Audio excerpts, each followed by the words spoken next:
اعوذ باللہ من الشیطان الرجیم بسم اللہ الرحمن الرحیم وَأَذْكُرْ فِي الْكِتَابِ إِدْرِيسَ إِنَّهُ كَانَ صَدِيقًا نَبِيًّا، اور آپ اس کتاب میں ادریس کا ذکر کرو، یقیناً وہ سچا نبی تھا۔ سورۃ مریم آیا 56۔ وَأَذْكُرْ، اور ذکر کرو۔ اللہ سبحانہ تعالیٰ نے اپنے نبی صلی اللہ علیہ وآلہ وسلم کو حکم دیا کہ اس سنہرے سلسلے میں ذکر کرو، فی الکتابی، اس کتاب میں یعنی قرآن عظیم میں، ادریس کا۔ ادریس جو نوح علیہ السلام کے جد امجد تھے۔ ادریس علیہ السلام اللہ تعالیٰ کے نبی تھے، یا آدم علیہ السلام کے بعد پہلے نبی تھے جنہوں نے سب سے پہلے کپڑے سیے۔ اس کتاب کریم میں تعظیم و جلال اور صفات کمال سے متصف ہونے کے اعتبار سے ادریس علیہ السلام کا ذکر کرو۔ شب معراج میں نبی صلی اللہ علیہ وسلم نے ادریس علیہ السلام کو چوتھے آسمان پر دیکھا۔ آپ درزی تھے، جب سوئی میں ڈورا ڈالتے یعنی دھاگا ڈالتے تو سبحان اللہ فرماتے، اور جب شام ہوتی تو روئے زمین پر ان سے زیادہ عمل کرنے والا کوئی نہ ہوتا۔ اِنَّهُ كَانَ صَدِيقًا نَبِيًّا، یقیناً وہ سچے نبی تھے، یعنی وہ کثرت سے سچ بولنے والے اور اللہ تعالیٰ کی آیات کی تصدیق کرنے والے تھے۔ اللہ تعالیٰ نے ان کو بیک وقت صدیقیت، اور جو صدیق تام، علم کامل، یقین ثابت اور عمل صالح کی جامع ہے، وہ اپنی وحی اور رسالت کے لیے چن لیا۔ آپ صلی اللہ علیہ وسلم نے ارشاد فرمایا، سچ انسان کو نیکی کا راستہ دکھاتا ہے اور نیکی جنت کی طرف لے جاتی ہے، اور انسان سچ بولتا رہتا ہے یہاں تک کہ اللہ تعالیٰ کے ہاں سچا لکھ دیا جاتا ہے، اور جھوٹ انسان کو برائی کا راستہ دکھاتا ہے اور برائی دوزخ کی طرف لے جاتی ہے۔ انسان جھوٹ بولتا رہتا ہے یہاں تک کہ وہ اللہ کے ہاں جھوٹا لکھ لیا جاتا ہے۔ وَرَفَعْنَهُ مَكَانًا عَلِيًّا، اور ہم نے اسے بہت عالی مقام تک بلند کیا۔ سورۃ مریم آیا 57۔ وَرَفَعْنَهُ مَكَانًا عَلِيًّا، اور ہم نے اسے بہت عالی مقام تک بلند کیا۔ اس سے مراد وہ بلندی ہے جو نبوت کے بعد انہیں عطا کی گئی، یعنی اللہ تعالیٰ نے جہانوں میں ان کا ذکر اور مقربین کے درمیان ان کا درجہ بلند کیا۔ پس وہ ذکر کے لحاظ سے بھی بلند تھے اور مقام و مرتبہ کے اعتبار سے بھی بلند تھے۔ اس سے عام طور پر آسمان کی طرف اٹھانا مراد لیا گیا ہے، لیکن قرآن حکیم یا حدیث رسول سے اس کا ثبوت نہیں ملتا، اور اسرائیلی روایت کافی نہیں۔ اولئک الذین انعم اللہ علیہم من النبیین من ذریۃ آدم وممن حملنا مع نوح ومن ذریۃ ابراہیم واسرائیل وممن ہدینا واجتبینا اذا تتلی علیہم آیات الرحمن خروا سجدا وبکیا۔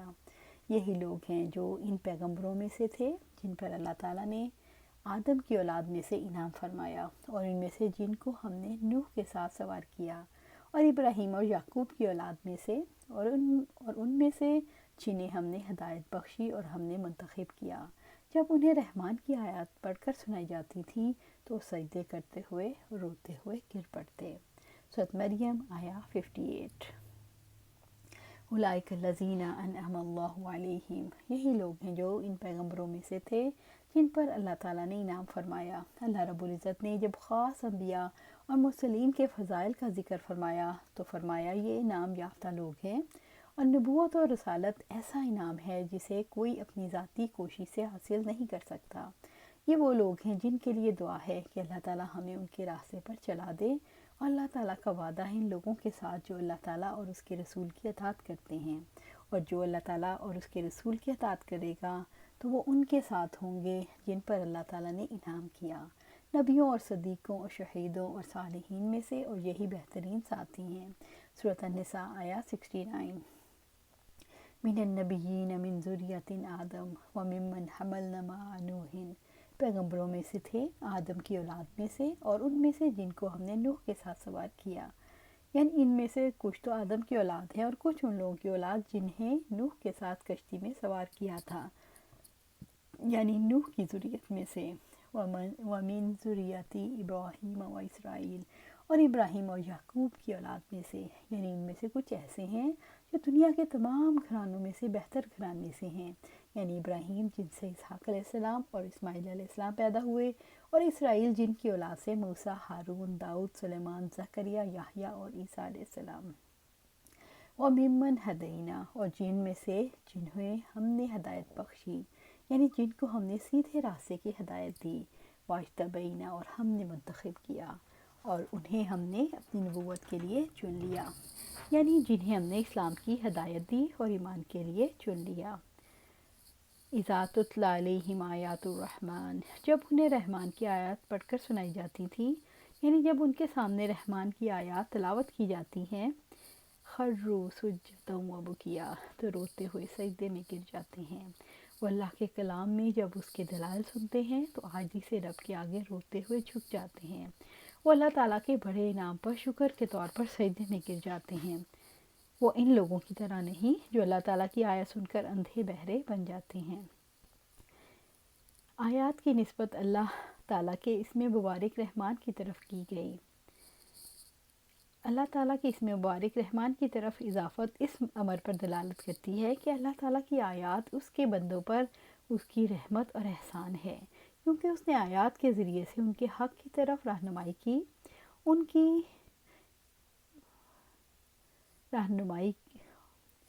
کی کور نگاہی کو دور کر کے بصیرت سے نوازا، یعنی کہ ان کو جو نظر نہیں آتا تھا، اندھے پن کو بصیرت سے نوازا، انہیں گمراہی سے بچایا اور جہالت کی تاریکیوں میں انہیں علم کی روشنی عطا کی۔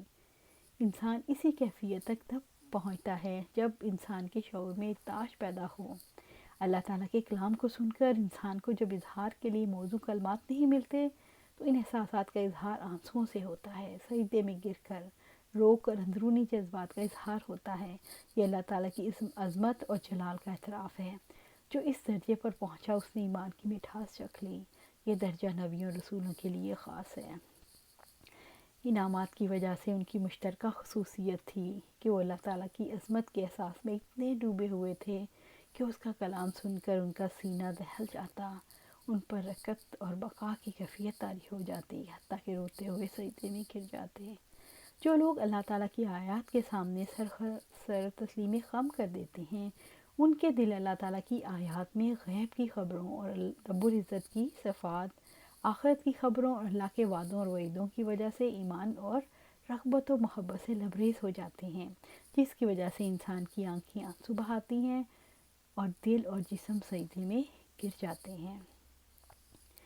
فَخَلَفَ مِن بَعْدِهِمْ خَلْفٌ أَضَاعُوا الصَّلَاةَ وَاتَّبَعُوا الشَّهَوَاتِ فَسَوْفَ يَلْقَوْنَ غَيًّا، پھر ان کے بعد ایسے جانشین ان کی جگہ آئے جنہوں نے نماز کو ضائع کیا اور خواہشات نفس کے پیچھے لگ گئے، تو جلد ہی وہ گمراہی کو ملیں گے۔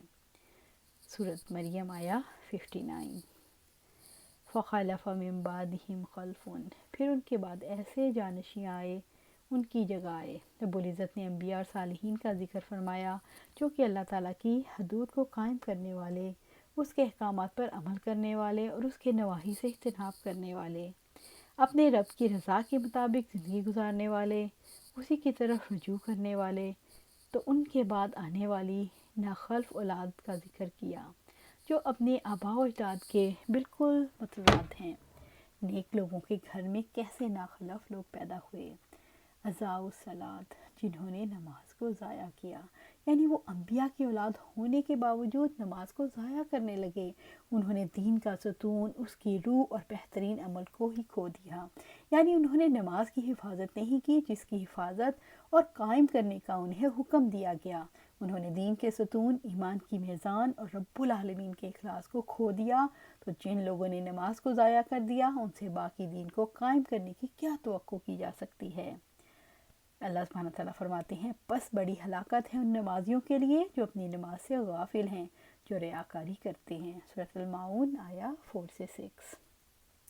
عبداللہ بن عمر بن عاص رضی اللہ تعالیٰ عنہ کہتے ہیں نبی صلی اللہ علیہ وآلہ وسلم نے ایک دن نماز کا ذکر کرتے ہوئے فرمایا، جس شخص نے نماز کی حفاظت کی اس شخص کے لیے نماز قیامت کے روز نور، برہان اور نجات ہوگی۔ جس نے نماز کی حفاظت نہ کی اس کے لیے روز قیامت نہ نور ہوگا، نہ برہان اور نہ نجات۔ نیز قیامت کے روز اس کا انجام قارون، حامان اور ربیع ابن خلف کے ساتھ ہوگا۔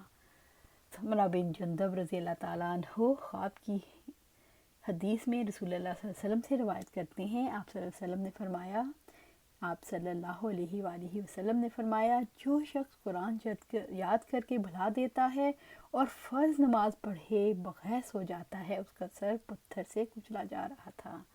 وَاتَّبَعُوا شہوات، اور خواہش نفس کے پیچھے لگ گئے۔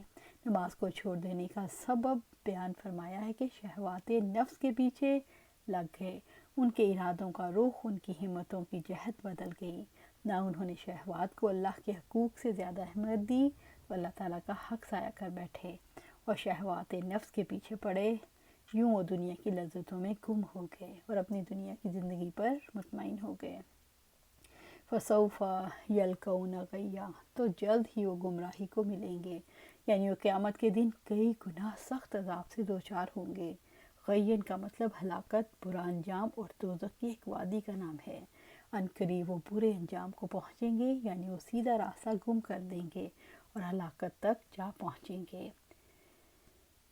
نماز کو ضائع کرنے سے کیا مراد ہے؟ اس سے مراد نمازوں کا وقت ہے، بے وقت، سستی اور کاہلی سے ادا کرنا، مطلق چھوڑ دینا، دونوں چیزیں مراد ہیں۔ اس سے مراد نماز کو چھوڑ دینا ہے جو کفر ہے۔ اس کے اوقات کو ضائع کرنا، مثلا وقت پر نماز ادا نہ کرنا، بلا عذر نمازیں اکٹھی کر کے پڑھ لینا، جب جی چاہے نماز پڑھ لینا۔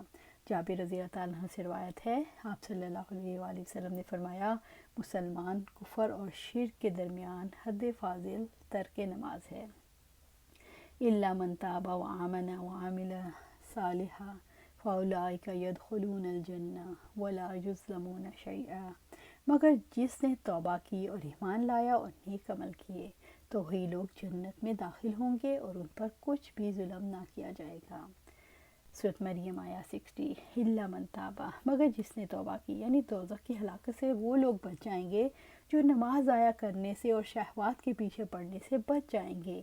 آپ صلی اللہ علیہ وسلم نے فرمایا، گناہ سے توبہ کرنے والا اس شخص کی طرح ہے جس نے گناہ کیا ہی نہ ہو، یعنی جس نے شرک، بدعت اور معاصی سے توبہ کر لی اور ان کو ترک کر کے ان پر نادم ہوا اور دوبارہ ان کا ارتکاب نہ کرنے کا پکا عزم کر لیا، وآمن، اور ایمان لایا، اللہ تعالیٰ، اس کے فرشتوں، اس کی کتابوں، اس کے رسولوں اور روز قیامت پر ایمان لایا، وعامل صالحا، اور نیک عمل کیے۔ اور عمل صالح سے مراد وہ عمل ہے جسے اللہ تعالیٰ نے اپنے رسولوں کی زبان پر مشروع فرمایا، جبکہ عمل کرنے والے کی نیت رضا الہی کا حصول ہو، یعنی اگر سچے دل سے توبہ کر لی تو اللہ تعالیٰ اس کے گناہ کو معاف کر دے گا اور اس کی توبہ قبول کر لے گا۔ فاولائک، تو وہی لوگ، تو جن لوگوں نے توبہ کی، ایمان لائے اور نیک عمل کیے، یعنی جنہوں نے توبہ کی اور اللہ تعالیٰ کی طرف رجوع کر لیا، یدخلون الجنہ، جنت میں داخل ہوں گے، وہ اپنے سلف صالحین کے ساتھ جنت میں داخل ہوں گے، یعنی ان کا رب ان کے گناہوں کو بخش دے گا اور انہیں جنتوں میں داخل کرے گا۔ ولا یظلمون شیئا، اور ان پر کچھ بھی ظلم نہ کیا جائے گا، یعنی ان کی نیکیوں کے ثواب میں کچھ بھی کمی نہیں ہوگی، یعنی انہیں ان کے اعمال کا کئی گنا اجر ملے گا۔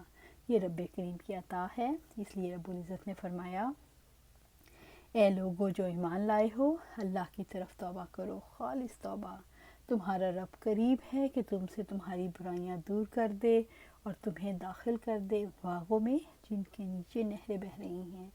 اس دن اللہ تعالیٰ نبی کو اور ان لوگوں کو جو اس کے ساتھ ایمان لائے رسوا نہ کرے گا، ان کا نور ان کے آگے اور ان کی دائیں جانب دوڑ رہا ہوگا، وہ کہیں گے، اے ہمارے رب، ہمارا نور مکمل کر دے اور ہمیں بخش دے، بلا شبہ تو ہر چیز پر پوری قدرت رکھنے والا ہے۔